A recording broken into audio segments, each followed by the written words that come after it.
वंदे पुरुषोत्तमम्। परम प्रेममय श्री श्री ठाकुर श्रीचरण रे मोर भूमिष्ठ प्रणाम। परम राधा जगज्जननी श्री श्री बड़मा, परम पूज्यपाद श्री श्री बड़दा, परम पूज्यपाद श्री श्री आचार्य देव को मोर भूमिष्ठ प्रणाम। समस्त दादा और माँ मान मोर आंतरिक आनंदित जय गुरु। आशा करी समस्ते भलरे अछंती एवं भलरे रहिबे, यही प्रार्थना जनाए तांको श्री चरण रे। आज मु जो विषयटी आलोचना करबा को जाउची ताहा होची जे मनुष्य केतेबेले ईश्वर को प्रति अभिमान देखाए, अभिमान करे केतेबेले, आउ जो अभिमानटा आम मानकर उचित नुह, अन्याय, आउ ताहा फल कौन हुए।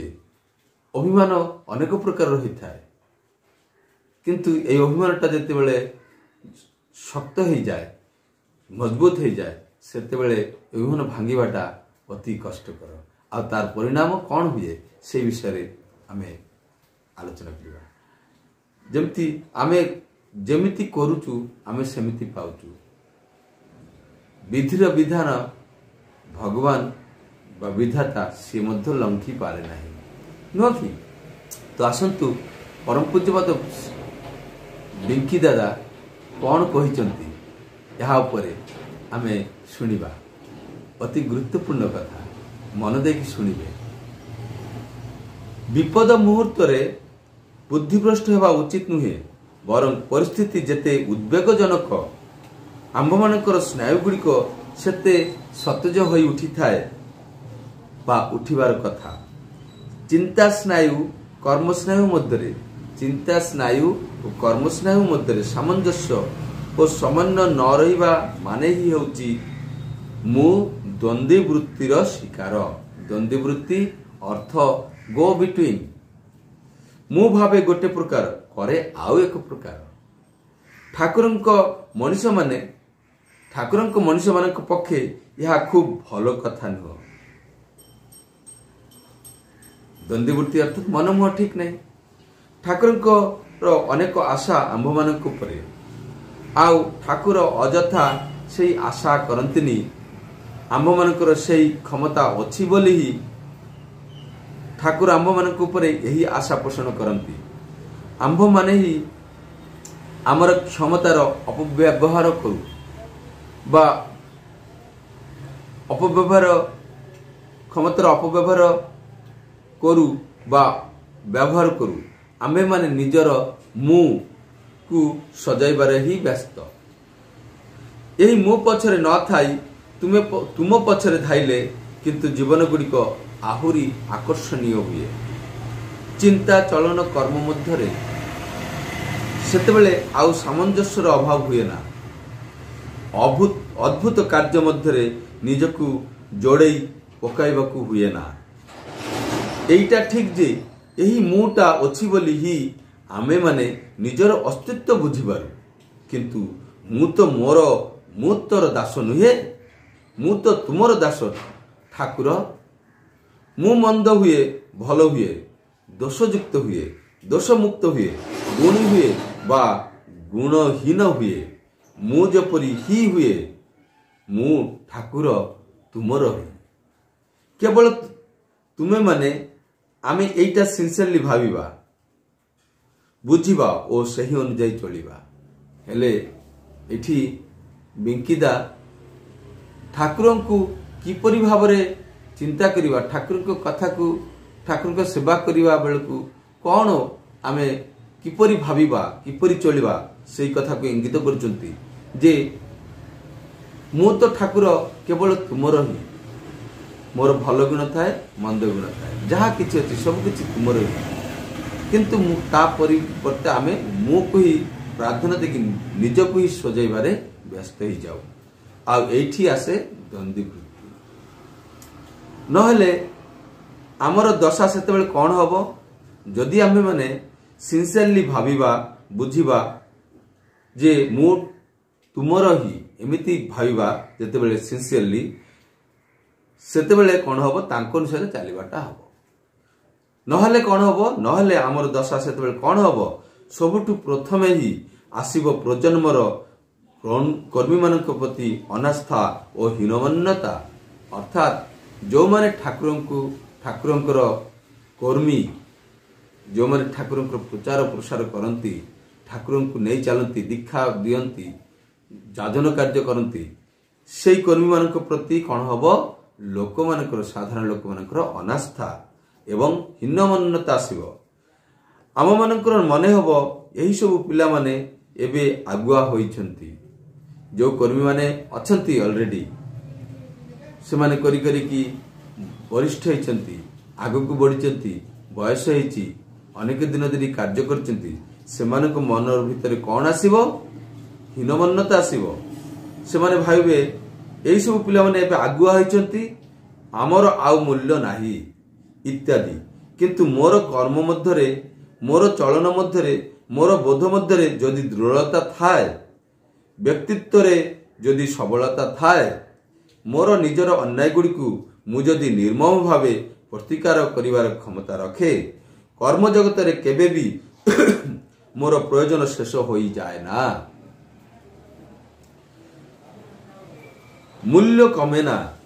ଯେଉଁମାନେ ଯେପରି ମଣିଷ ସେମାନେ ତ ସେପରି ହିଁ ଆଚରଣ କରିବେ, ଅର୍ଥାତ୍ ଯାହାର ଯେମିତି ପ୍ରବୃତ୍ତି।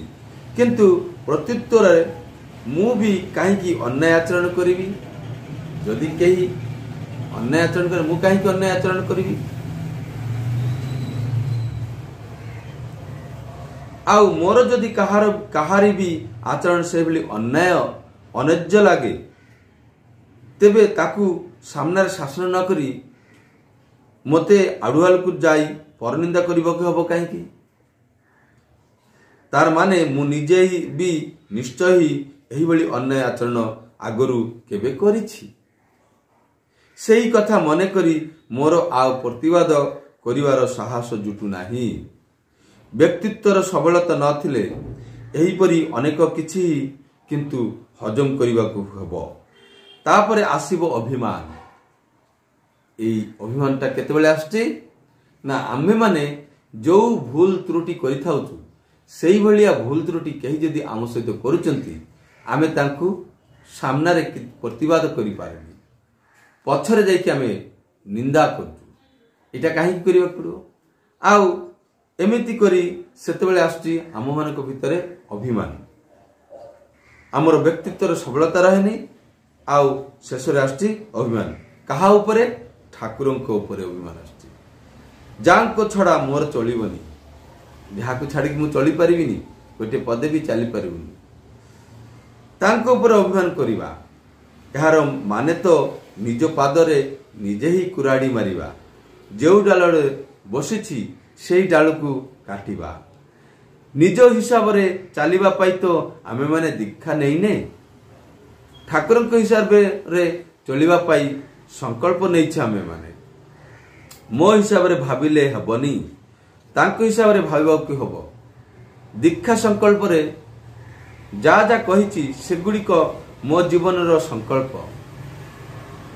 এইটা যদি ଆମେ କର୍ମୀମାନେ ଭୁଲି ହିଁ ଯାଉ, ତାହା ହେଉଛି ସବୁଠାରୁ ବଡ଼ ଆତ୍ମପ୍ରବଞ୍ଚନା, ନିଜକୁ ନିଜେ ଠକିବା।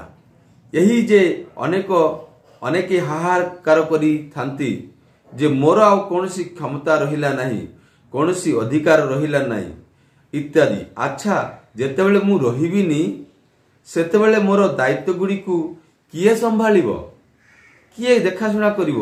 ସେହି ଉତ୍ତର ସୂଚୀ କ'ଣ ମୁଁ ତିଆରି କରିଛି? କରିନି। ତାହେଲେ ସହଯୋଗିତା ନ କରିବାଟା କିନ୍ତୁ ମୋର ମାରାତ୍ମକ ଅନ୍ୟାୟ। ଅର୍ଥାତ୍ ଏଠି ପୂଜ୍ୟପାଦ ବେଙ୍କିଦା ଯେ ଆମର ପରବର୍ତ୍ତୀ ପ୍ରଜନ୍ମରେ ଯେଉଁ ୟଙ୍ଗ ଜେନେରେସନ୍ ଯେଉଁ ଆଗରେ ବଢ଼ୁଛନ୍ତି, ସେମାନଙ୍କୁ ଦେଖି ଆମମାନେ ନିଜକୁ ହୀନ ମନେ କରୁଛୁ। ଆମର କୌଣସି ମୂଲ୍ୟ ନାହିଁ, ଆମର କୌଣସି ଅଧିକାର ନାହିଁ, ଏମିତି ଭାବି ବସୁଛୁ। କିନ୍ତୁ ଆମେମାନେ ଗଲା ପରେ ଯେଉଁ ଠାକୁରଙ୍କର କାମଟା କିପରି ଚାଲିବ ତା ପ୍ରତି କ'ଣ ଆମର ଉତ୍ତରଦାୟିତ୍ୱ ନାହିଁ? ଆମେ କ'ଣ ସେହି ପ୍ରକାର କିଛି ବନ୍ଦୋବସ୍ତ କରି ରଖିଛୁ? ଯଦି କରି ରଖିନୁ ये तो बड़ अन्याय। आउ यही सब परिस्थिति रे जे अभिमान कर बसु ठाकुर ऊपर इटा तो उचित नुह। ठाकुर मोर ठाकुर को प्रति अभिमान देखौछु जे कौन पाई ना मोर किछि मूल्य रहिला नहीं, मोर किछि दाम रहिला नहीं। एमिति विभिन्न प्रकार अभिमान आसुची। इटा निज गोड़े ही कुराड़ी मारिबा संगे समान यही कथाटा कहते।